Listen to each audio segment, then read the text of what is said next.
اسی بات کو یہیں پہ ختم کرتا ہوں کہ یہ فیصلہ کہ نوجوان نسل جو ہے اسے ایسٹ بنانا ہے یا لائبلٹی، یہ نوجوانوں کے ہاتھ میں نہیں ہے، یہ ان کے ہاتھ میں نہیں ہے، یہ فیصلہ پیرنٹل جنریشن ہے، یعنی قوم نے میں جو فیصلہ کرنے والے ہیں، جو لیڈرشپ ہے، جو پالیسیاں بناتے ہیں، جو قانون بناتے ہیں، یہ فیصلہ انہوں نے کرنا ہے۔ بالکل۔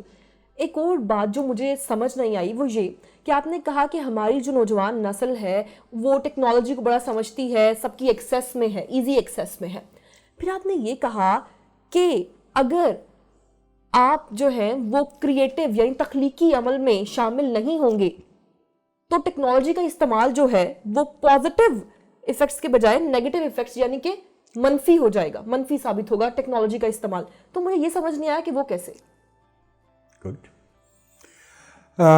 میں نے کریٹیو پروسیس نہیں کہا تھا، میں نے ہاں میں آپ سے عرض کرتا ہوں، دیکھیں باروش بی بی، یہ جو ہم اردو میں کہتے ہیں نا نشأت ثانیہ، اور انگریزی میں شاید میرا تلفظ اتنا اچھا نہیں ہو، رنیسانس، جی یہ جو 15ویں 16ویں صدی میں علم کا جو پھیلاؤ، اب علم کی حدود جو ہے وہ پھیل رہی ہے، اور جیسے جیسے وقت گزرتا جا رہا ہے علم کے جو ہورائزن ہیں وہ بڑھتے جا رہے ہیں۔ تو ہر قوم کا یہ فرض ہے کہ اگر وہ دنیا میں یہ جو علم کا جو ہورائزن بڑھتا ہے تو اس سے کیا فائدہ ہوتا ہے؟ اس سے زندگی میں سہولت، آسودگی پیدا ہوتی ہے۔ ہر ٹیکنالوجی جو ہے، سادہ سی مثال دے دیتا ہوں، دیکھیں ہمیں یہاں سے 200 کلومیٹر جانا ہوتا تھا اور ہم گھوڑے پہ بیٹھتے تھے یا گدھے پہ بیٹھتے تھے یا اونٹ پہ بیٹھتے تھے، ہم گاڑی میں بیٹھتے ہیں اور 2 گھنٹے میں پہنچ جاتے، 200 کلومیٹر پہنچ جاتے، اور ایسے بڑے آرام سے بیٹھے ہوئے، سہولت آ گئی نا زندگی میں۔ بالکل۔ یہ جو علم کی جنریشن ہے نا، یعنی علم کو پیدا کرنا، علم کو تخلیق کرنا، اس میں جو ہوتا کیا ہے، جب نئی انفارمیشن آتی ہے تو وہ معاشرے میں ذرائع پیداوار، مینز آف یعنی اکنامک مینز بدل دیتی ہے۔ معاشرہ زرعی سے صنعتی ہو جاتا ہے، اس میں نئی اقدار پیدا ہوتی ہیں، نئی ویلیوز آتی ہیں۔ تو جو لوگ علم کو جنریٹ کر رہے ہیں اس معاشرے میں تو اس کے ساتھ ساتھ آرگینیکلی، انیویٹیبلی، ناگزیر طور پہ ویلیو ارینجمنٹ، ری ارینجمنٹ، ری ایڈجسٹمنٹ ہوتی رہتی۔ میری دادی کو جو انڈیا میں ہے ایسٹ پنجاب، وہاں ان کی جو رہن سہن تھا وہ ان کی اولاد کا نہیں تھا، جو میری پیرنٹل جنریشن تھی، لیکن وہ دکاندار طبقہ تھا۔ ہم سروسز میں آ گئے، ٹھیک ہے، اب ہماری ویلیوز جو ہے وہ ایک دکاندار کی ویلیوز سے ڈفرینٹ ہو جائیں گی، ٹھیک ہے۔ یہ ٹیلی فون ہے، آپ اس سے بہت آسانی سے کمیونیکیٹ کر سکتے ہیں، لیکن آپ کو پتہ ہے نا کہ جو دہشت گرد ہیں، جو ٹیررسٹ ہیں، انہوں نے اسے ٹائم بم بنائے۔ یہ پریشر کوکر تو ہم نے اس لیے بنایا تھا کہ کھانا جلدی پک جائے اور آسانی سے تیار ہو جائے، تو اس کو جو ہے نا وہ مائنڈس جسے وہ کہتے ہیں امپرووائزڈ ایکسپلوسیو ڈیوائس، اس میں بدل دیا۔ یہ اس معاشرے میں ہوتا ہے جو علم، انفارمیشن، نالج جنریٹ نہ کر رہا ہو، وہاں ویلیوز چینج نہیں ہوتی، اور پرانی قدیم جو ویلیوز ہیں انہیں برقرار رکھنے میں ٹیکنالوجی کا استعمال کیا جاتا ہے۔ اوکے ٹھیک ہے، تو جو ہمارا ملک جیسے ہے، ہم دنیا کی آبادی کا 3% ہیں، 3% of the global population leaves ان پاکستان۔ تو علم کی تخلیق میں، علم کو جنریٹ کرنے میں، نالج کو بڑھانے میں بھی ہمارا 3% حصہ ہونا چاہیے۔ بالکل جی۔ ہم نے کتنی اچھی کتابیں لکھی ہیں، ہم نے کون سا مرض کی دوا علاج دریافت کیا ہے،